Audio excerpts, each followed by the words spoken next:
Okay, we're back. This should be our third and last little segment here. Excited. A lot of good questions. Good job on the questions, everyone, and we'll get going here. Do you have any small critters around your yard with all the plants and potential food for rabbits, squirrels, raccoons, etc. to flock and eat from? Yes. Yep.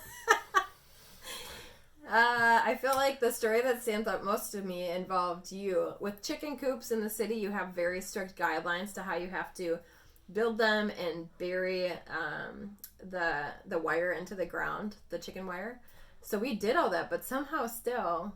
We went to the chicken coop one night, and the girls were just acting a little weird, and I opened up the box where they lay their eggs, and it was a big possum. I mean, big. Huge. It was like 20 some pounds. I was like, oh crap.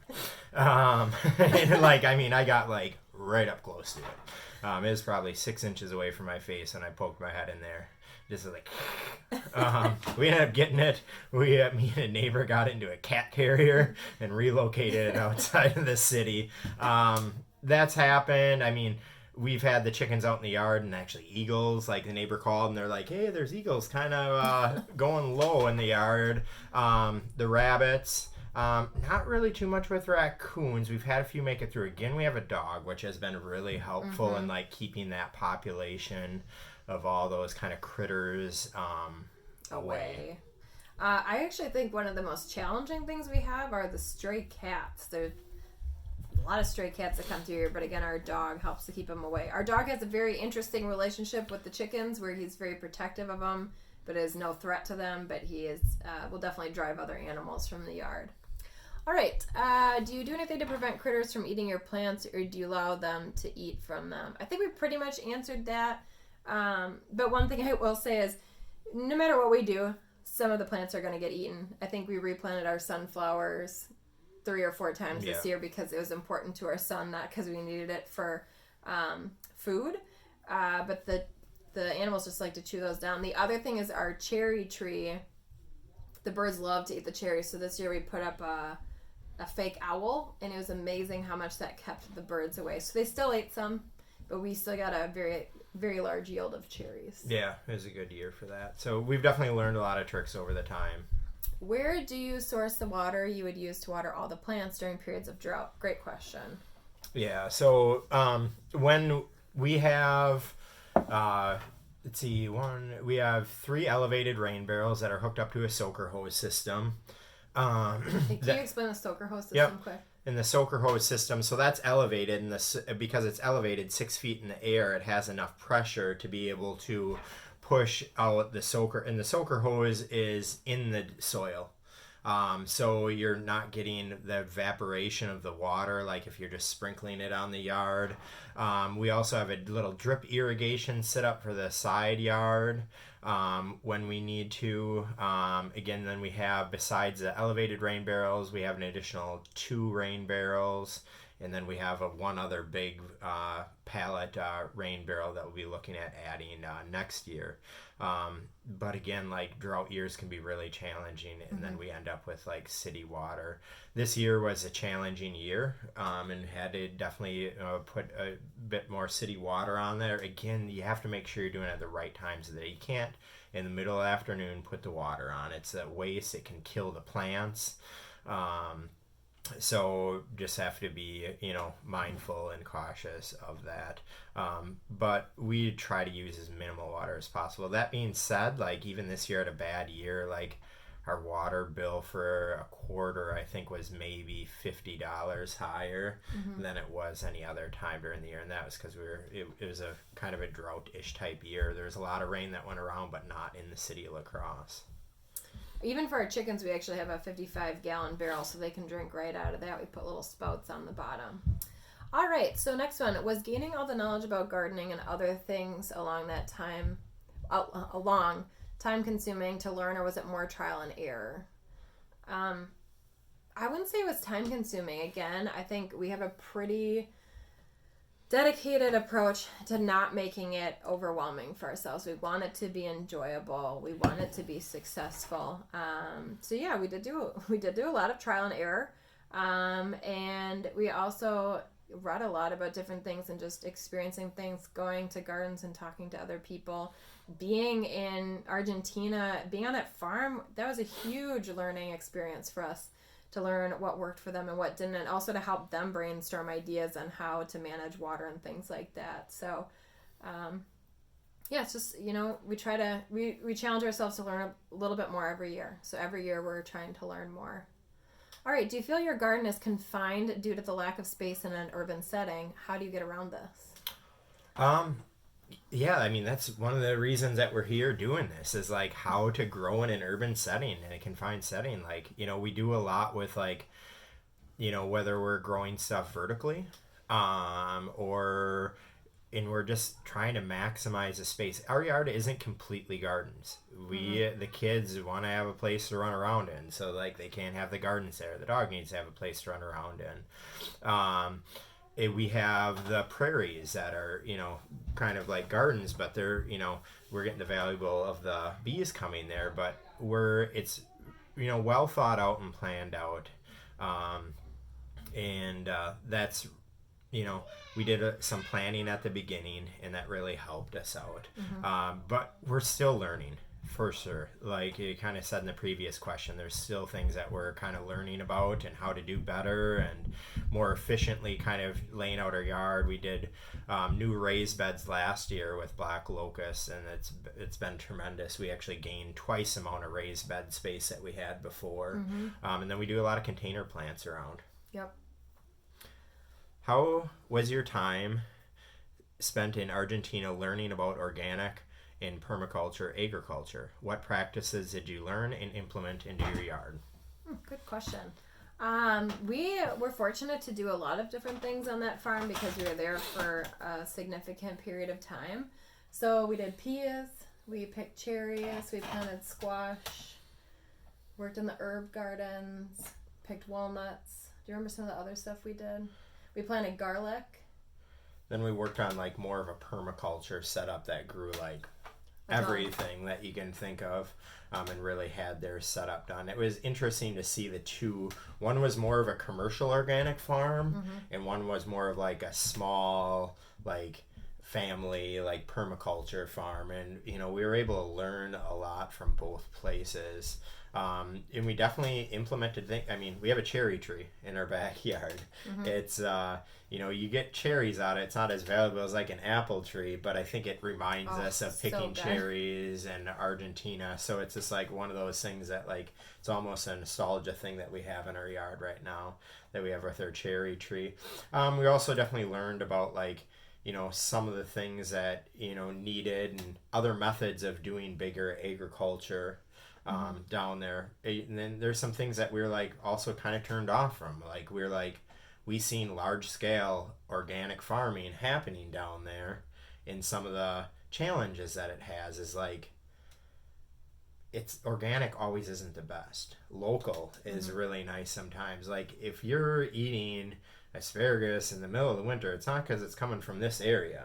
Like you have to think of like, and we've been really trying to figure that out ourselves. So not to get too much on a tangent on this one, but we did learn a lot of stuff down in Argentina. It kind of like got us really excited. We were grasping as much knowledge as we can down there. We also learned how to crack a walnut really good because there's a big walnut tree. So in the past time, you'd sit around with a stump in front of you and a little hammer, and we were cracking walnut to try to get perfect halves because they're worth quite a bit more at the market when we take this stuff to the market. So it was kind of neat to see the whole process of going to the market, seeing like the whole living, and then just learning from the other people that were down there around us. And like Willie said, the permaculture farm that we went to, I would say we learned a lot from how you can do so much in a small space. So that's definitely something we brought back. I do want to elaborate on one piece that you talked about there with when Willie's talking about large scale organic farming, and that decision we make now between organic and local is a really important one in our lives. While we were down there, one of their big products that they were producing on the farm we were at was, and this was not a huge scale organic farm, this was a small family organic farm, but they produced peas that they were going to export to England, and they had a price set, and so the farmer we were working with chose to pay the people who came to his farm, not us, but the people from the local area, a certain wage based on how much he was going to be getting for those peas. And once he produced the peas, the company in England said, nope, we're not going to pay you that much. We're going to pay you this much, which was significantly lower. And what ended up happening with him is he was committed to paying the people who worked on his farm that wage. So he paid them, and he ended up losing money on the peas, which he didn't have the ability to lose that much money. And he said, he's like, I'm done. I'm not exporting out of Argentina. And to this day, he's still, the furthest he'll export, this is on the west side of Argentina, it would be to the east side in Buenos Aires. So I think for us too, that was really hard to see somebody's whole livelihood get turned upside down because somebody broke their contract on payment. And so I think too, that's something that Willie and I think about is, what is the cost of buying something internationally? Is it truly helping that farmer, or are there other things working behind the scenes that actually are putting that farmer in a difficult position? So that's why we try to look at that balance between local and organic. I know that's a long extended story, but that's something that sticks with me so much from having been down there during that time. All right, next question. Home gardening. So this person started a garden during quarantine with their mom. That's awesome. All right, so what are the best summer gardening vegetables and plants? So we talked about that quite a bit already, that we love tomatoes. Basil grows amazing. We had great success with cucumbers this year, but you do have to have a little bit more space, and we would recommend putting like a netting up so they can grow up the netting and then grow down. Carrots are amazing, and they don't take that much space.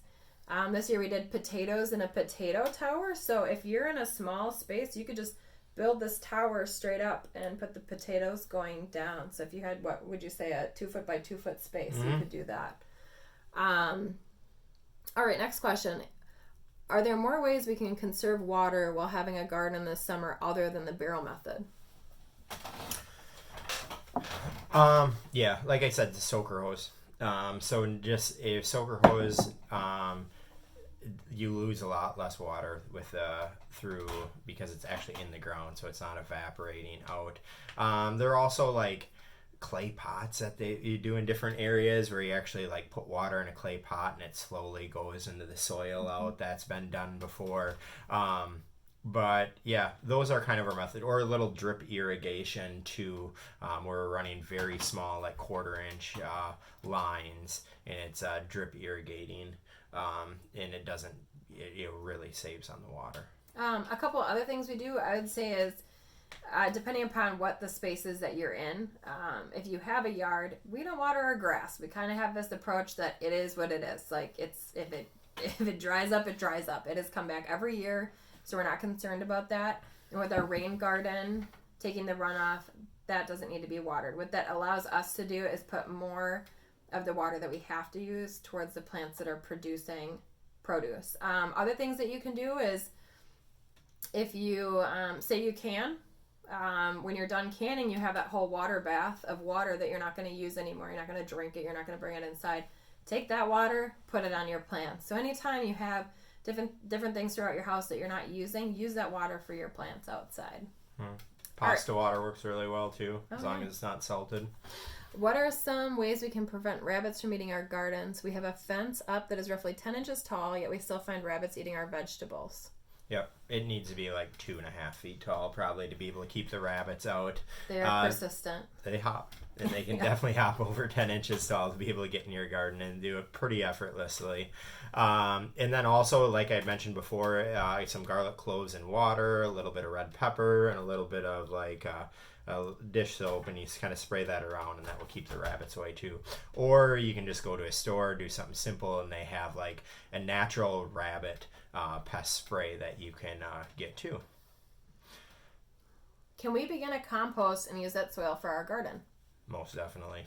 Yeah, I mean, soil. It is like literally like what you're growing, like it's the life of your garden. So like soil, like getting your soil right, compost is great because then you know where it is. Like you know that soil really well. But soil of the garden is the life of the garden. You really have to take time into it. So like someone mentioned earlier, you could get it tested, or you can do your own little test on your soil so you have an understanding of what you can and can't grow in it. But great question. All right. Next one. Do you want your landscape to be a model for every household? Like, is this what you expect of every family? That is a great question. No, we don't expect this of every family. Everybody has to approach sustainability, gardening, urban agriculture in their own way. I don't think it's ever helpful to force somebody to do something that they don't want to do. But what we do want to do is we do want to be an example of what you can do, that this is possible, that this doesn't have to take over your whole life, and that it does have a positive impact on your community. It's something we're very passionate about. It's something that we believe in. Going back to our wedding, we were married in a green wedding, which meant that up in the Twin Cities, they had the Living Green Expo where they show people how to live sustainably. And they picked one couple to demonstrate how to have a sustainable wedding. And we were fortunate enough to be the couple they picked, which was really fun and awesome. And we learned a ton. But we also, what was really important to us is that throughout the course of our wedding planning, each of those pieces was captured and then shared with the community. And so what it allowed people to do is say, okay, I can choose a dress in a way that is not going to be super expensive and is local and sustainable, and every part of the wedding was planned that way. And I think that's a perfect example of how we want to do things, is we want to provide an example so people know that it is possible, realistic, that there are options that they can use, but by no means would we say this is what everybody has to do. But we hope we do inspire people to incorporate some change so that we can have the positive impact throughout our community. Anything else on that? No, that's great. So kind of similarly, or kind of tying onto that, it said, if so, how can people be expected to have the time to put all that work into gardening and landscaping like that? I can't even imagine how much time you guys spend on it, and with a baby.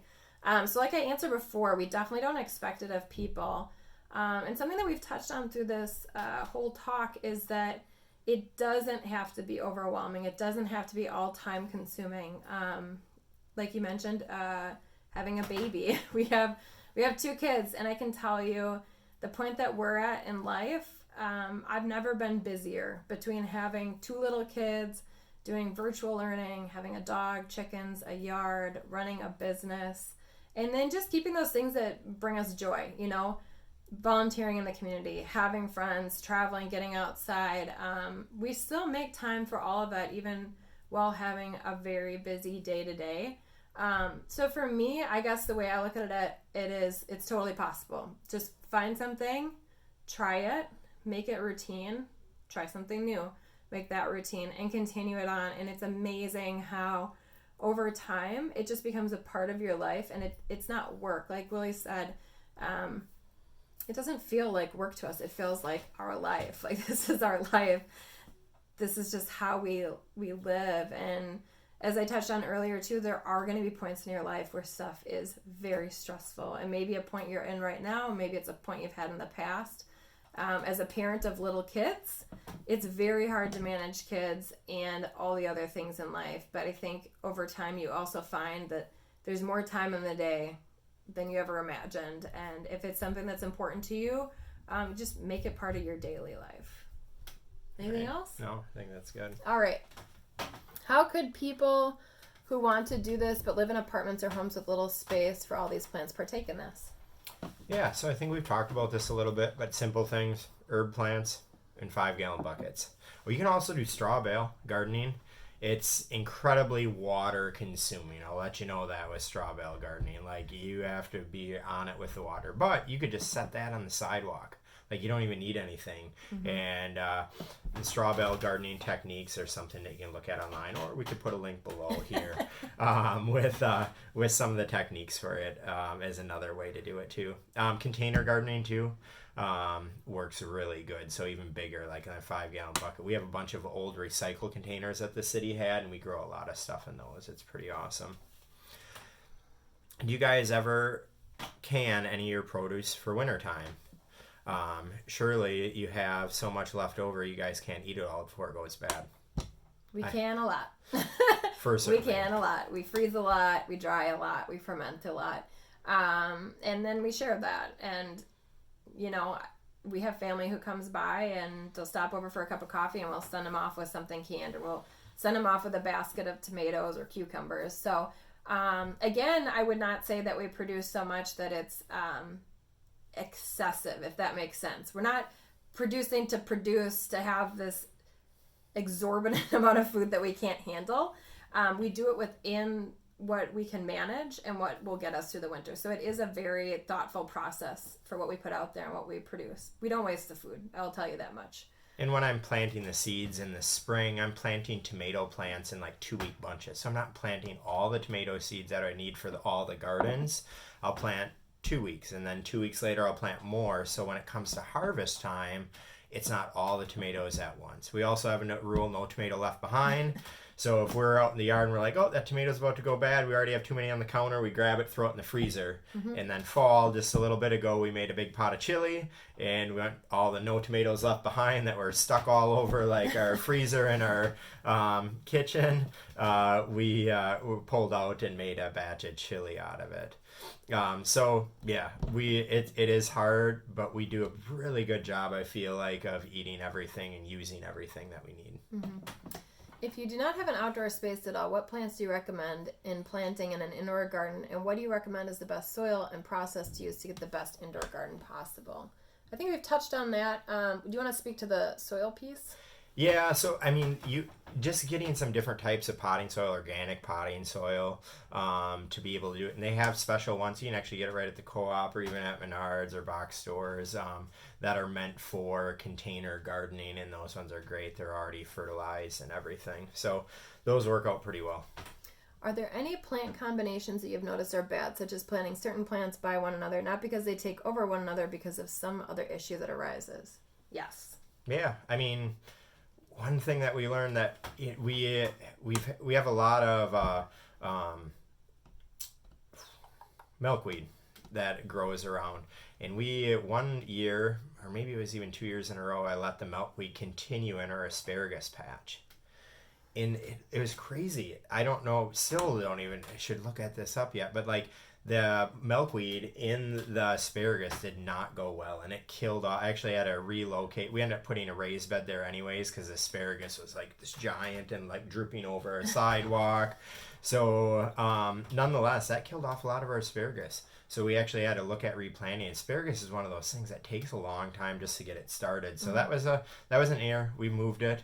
Now when I see milkweed coming up in the asparagus, I'm like, nope, we don't need it there, because we have a lot of milkweed in other spots. So, but it was a mistake, and that was all on me. Katie was saying like, shouldn't we pull these out? And I'm like, no, they'll be fine. Well, she was definitely right on that one.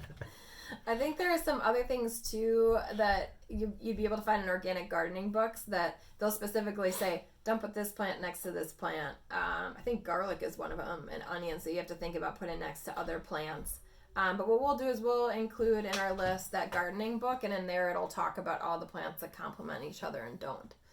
All right, how did you learn about the Rain Barrel incentive? Is there a specific website place to go to find about other incentives offered through companies or the city of La Crosse? That's great. We found out about that just, again, when we moved to the area. I read pretty much all the city plans that they had in place, and any of the things that we had in place to be able to figure out. So self-education, but I'll put a website on the bottom with the link so it's easier for everyone to be able to grab. And each city is different, so I suggest that going to the different city web pages, which most cities have really hard web pages to navigate, so it might take some time and dedication to figure it out if you're in other cities. But we'll put all the stuff for the city of La Crosse, which has made huge progress in the last 10 years since we've been here, and we've been trying to help out with that too. All right, which of your plants has historically yielded the most food? I think we've already answered that one with the tomatoes. Why wouldn't the city allow you to plant native prairie plants in the yard?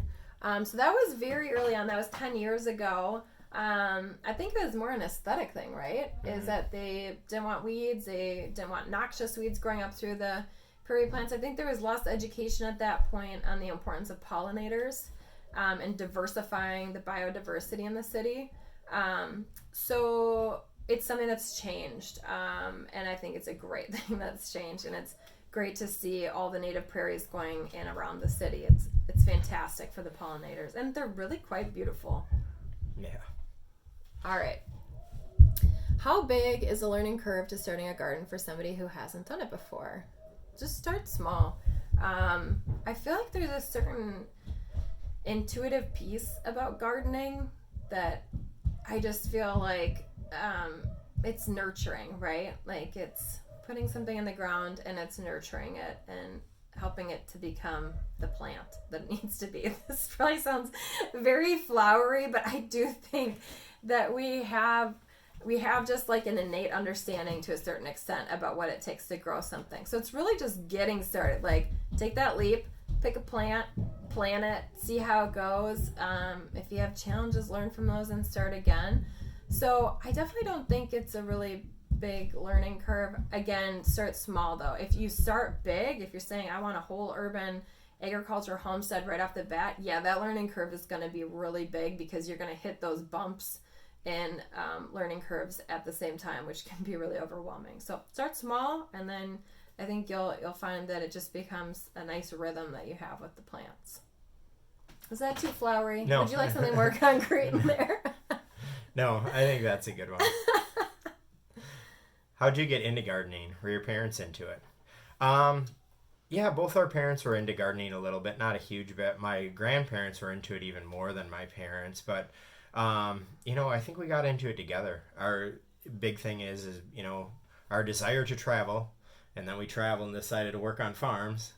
So once we did that, that kind of just kept snowballing and kind of our next things. So I guess like the Wolfing, the Willing Workers on Organic Farms, which you can put a link to below too, is kind of how we, really started jumping into it. Mm-hmm. Katie, what do you? Yeah, I think the same. I grew up with gardening up in the Twin Cities, so again, an urban lot, and it's just something that's always been important to me. And like Willie said, then we grew and learned in it together, and being on the farms was a huge piece. Do you sell anything at the farmer's market? When or where is the farmer's market? All right, we don't sell anything at the farmer's market, but we love the farmer's market. It's such a great community space. The food is so good. You can get all that local produce and local products. I mean, now they're selling meat, cheese, honey. We have a friend that sells the most amazing baked goods at the farmer's market that he makes. So, highly recommend going to it. I will say, when and where is the farmer's market? That's a little bit different with COVID right now. Typically in the summer, spring to fall, it's at Cameron Park on Fridays from 4 to 6, I think. There's farmers markets around the area, usually from Wednesday until Sunday. Yeah.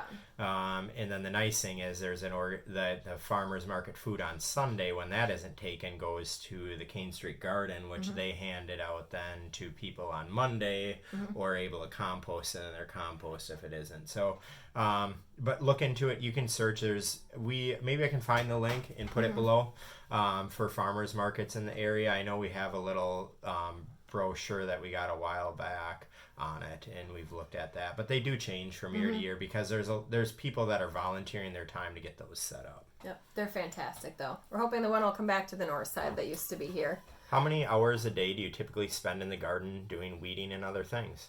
That varies. It really does. I would say on a week average, maybe 3 to 6 hours a week. Probably. It's really not as much as it seems like it. There are different points when you're implementing systems that might be a little bit more, but again, like, it's not as much as you would probably have guessed when you were wondering what we were going to say with this. I would say during the peak time of the year when it's the hardest, say there's a drought, it's July, those plants need water. I would say at the most that's probably half hour to 45 minutes a day. But then you go through the winter and you probably aren't really doing much with the gardens at that point. So it really varies, but it's not very much. What plants would you suggest growing that are easy to maintain for college students or for people who do not own their own property, would need to be easily transportable? I think we already touched on that one, the herbs and tomatoes. What are some alternatives for regular soil and fertilizer? So we talked about that too, the compost, using comfrey that's nitrogen fixing. Anything else with that? No, I think that's it. Again, the City of La Crosse, their compost is good. It's mainly leaves, so you have to add a bit. So it'll be good for a year or two, really good, and then it really drops off. So it's a continuing adding thing. One thing I always struggle with when gardening is having beetles attack my plants. What are some ways to get rid of beetles without using chemicals or pesticides? Great question. Yeah. So beetles, we have this organic gardening pest book, and it's kind of like our Bible, and it really has everything. We'll put a link below on that one. I'm sure the local library could have it too. But nonetheless, that is what we use. And in there, it will talk about different things that we can utilize for it. I could take a look at the beetle thing and see if I could actually find it in there. But we use that. Plant marigolds. And we plant marigolds, which help out a lot around all of our raised beds. That helps with the pest on things. And if we do have a problem, we've let the chickens loose on our garden, because the chickens they'll go after everything in the garden. But the first thing that they'll go after, we had a beetle infestation one year, and we let the chickens go in there, and they were just like, they cleared out all the beetles in a short period of time. But you had to be on them, because then they went right to the plants after they finished that. So, but that was pretty amazing, and we really enjoyed seeing that year. And there are in that book, it'll talk about natural sprays that you could just spritz on, tomato leaves and stuff that will help. So we'll put a link to that. All right, this takes a lot of organization and trial and error. What's a mistake that surprised you, and how did you adapt? Ooh, good question. What's a mistake that surprised us? The reason I'm stumbling is because we've had a lot of things over the years, and we've talked about a few of them. One that surprised me this year, we planted carrots, and I was thinking, carrots, the tops of the carrots don't grow that high. So I planted pea pods next to it, but because I planted the carrots earlier than the pea pods seeds, the pea pod seeds got choked out by the carrot tops, even though they weren't that tall. And I was pretty bummed about that. We got nothing. They grew about yay high before they stopped growing. So that was one very specifically from this year that was definitely a surprise and definitely a mistake. Well, I talked about the amaranth, really being careful that you have something that doesn't just take over the yard. Something we learned from that was when we planted our horseradish, that is a plant that is aggressive and will take over your yard. So we have it in a barrel on top of our sidewalk. So that plant does not have a chance to take over. Can you think of any other major ones? I mean, we planted basil this year amidst the other tomato plants, and it was very resilient and somehow grew, no kidding, 5 feet high, that basil plant, to push itself up and beyond the tomatoes. But I wouldn't say that was a great yield. It was just a very tall, skinny plant with not very many leaves. Luckily, we had another giant basil patch. But stuff like that, where sometimes you think you're using your space to the best of your ability, and like Willie said, sometimes less is more. There is no reason for us to put the basil in there. We had plenty. We ended up choking it out with the tomatoes. So just think about those things. Spacing issue is a big thing. Yeah. All right. A lot of this is about doing what you can with what you've got. How do you recommend people get familiar with their options? Any indoor gardening tips?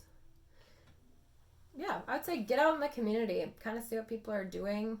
Again, we can't say it enough. The community garden is fantastic. You've got people who are passionate about gardening there. You've got a massive space where they've done trial and error on things.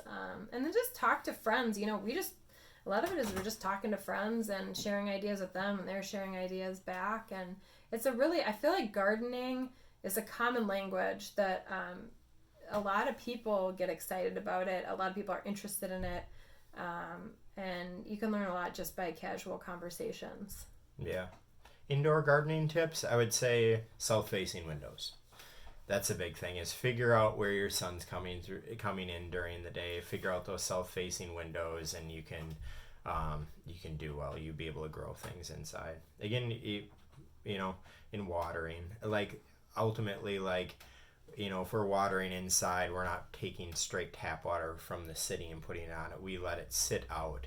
The chlorine then evaporates out of it, and then you have better water. Or, our basement's a little wet, so we have a dehumidifier that's literally kind of purified water coming out of that. We save all that, water the plants with it, and that's really good for the plants.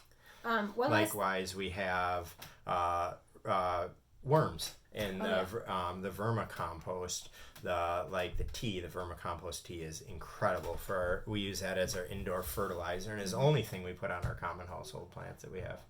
Last thing I'd say with getting familiar with their options, I would say if you're looking into a niche area like chickens, bees, canning, mushrooms, there are a lot of online forums that you can go on there and tap into the knowledge. I would say anytime there are things we've done with our chickens that I never thought I would do with a chicken, from massaging its belly to helping to heal wounds on their feet.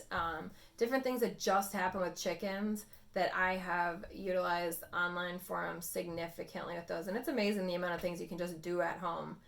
One of the tricky things with chickens is vets will not see chickens. It's not an animal they'll see even at the farm vets typically. So a lot of stuff you have to do just at home to try to help them if they're having any sort of troubles. All right. Do you plan on urban gardening for the rest of your lives? Would you move, or have you thought about moving to a rural property? Well, the house we're at, we didn't really think was going to be our forever home or anything like that. But I think at this point, it probably is. Mm-hmm.